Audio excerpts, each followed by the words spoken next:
یاسین کے بڑے فضائل آئے ہیں۔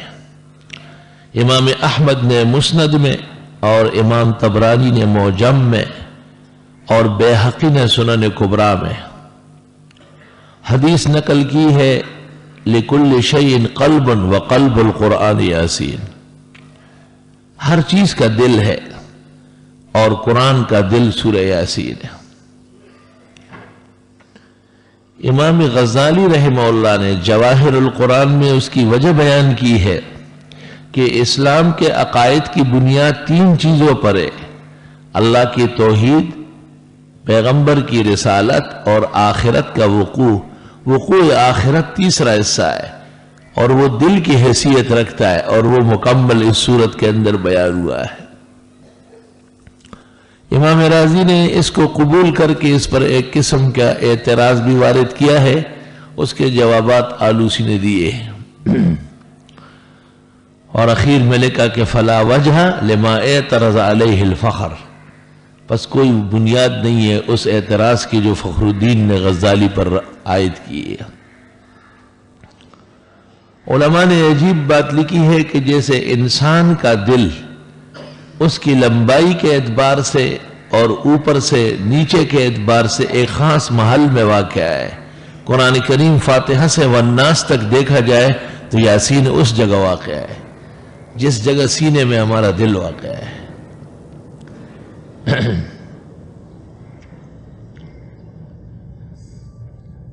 اور حدیث میں ہے کہ اقرؤوا علی موتاکم یاسین، مرنے والوں کے ہاں یاسین پڑھ لو، اللہ تعالیٰ اس سے نزع روح میں آسانی کر دیتا ہے۔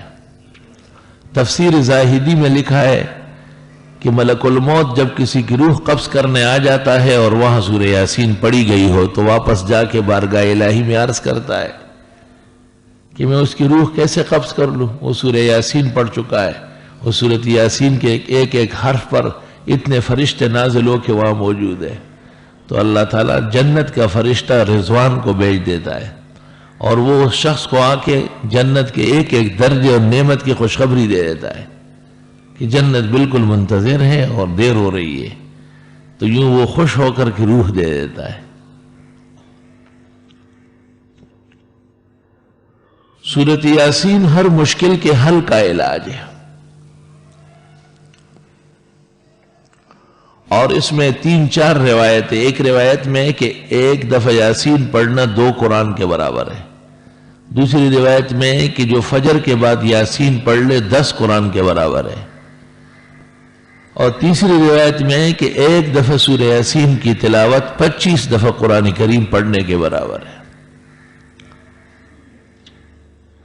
سورۃ یاسین رات کو پڑھنا علیحدہ عمل ہے، اس کی علیحدہ برکات ہے، جیسے عزت کا تحفظ، رزق کی برکت، مصیبتوں کا ٹل جانا، پریشانیوں کا دور ہونا، مشکلات کا حل ہونا، یہ رات کے پڑھنے کا عمل ہے، اور جتنی دیر سے پڑھی جائے اس قدر مؤثر ہے۔ اور دن کے اندر پڑھنے سے فتوحات ہوتی ہے، مرادیں ملتی ہے، آدمی پر کسی کا غلبہ نہیں ہو سکتا ہے۔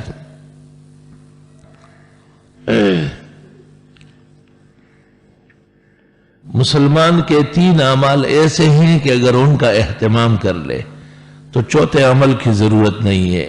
ایک، فاتحہ کے ساتھ کسی بھی وقت 24 گھنٹے میں 3 مرتبہ سورہ اخلاص پڑھنا۔ دوسرا، ہر فرض نماز کے بعد سنتوں کے لیے جگہ بدلتے بدلتے، یا جن نمازوں کے بعد سنن نہیں ہے فرائض کے فوراً بعد، آیت الکرسی 1 دفعہ پڑھنا۔ اور تیسرا عمل سورہ یاسین کا 24 گھنٹے میں کم از کم 1 بار اس کی مکمل تلاوت کرنا۔ بہتر ہوگا کہ دن کے کسی نماز میں ہو۔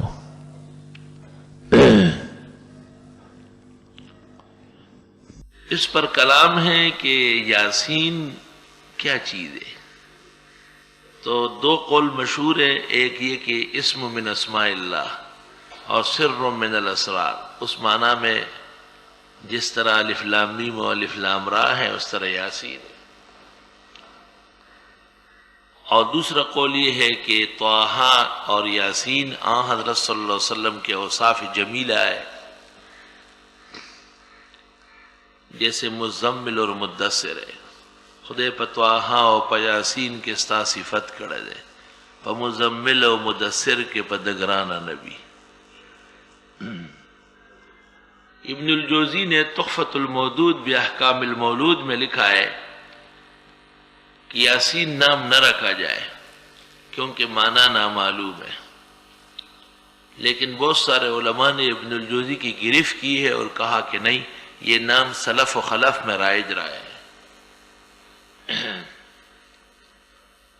حضرت مولانا مفتی محمد شفیع صاحب رحمۃ اللہ علیہ کے والد کا نام بھی مولانا یاسین صاحب تھا، اور جس تاریخ کو مفتی محمد شفیع نے سورہ یاسین کی تفسیر لکھنی شروع کی کہ اتفاق سے یہ وہی تاریخ تھی 25 صفر 1355 ہجری، جو ان کے والد کے انتقال کا دن تھا.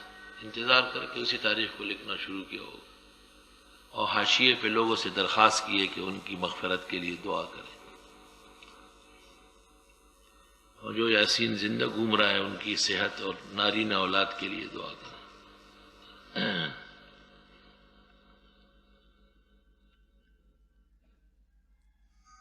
بعض قوموں کے ہاں اس کے ساتھ کچھ تعظیمی القاب پڑھے جاتے ہیں.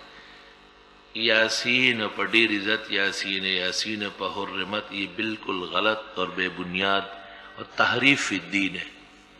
علماء کو اور اہل علم کو اس پر نظر رکھ کے اس کا رد کرنا ضروری ہے.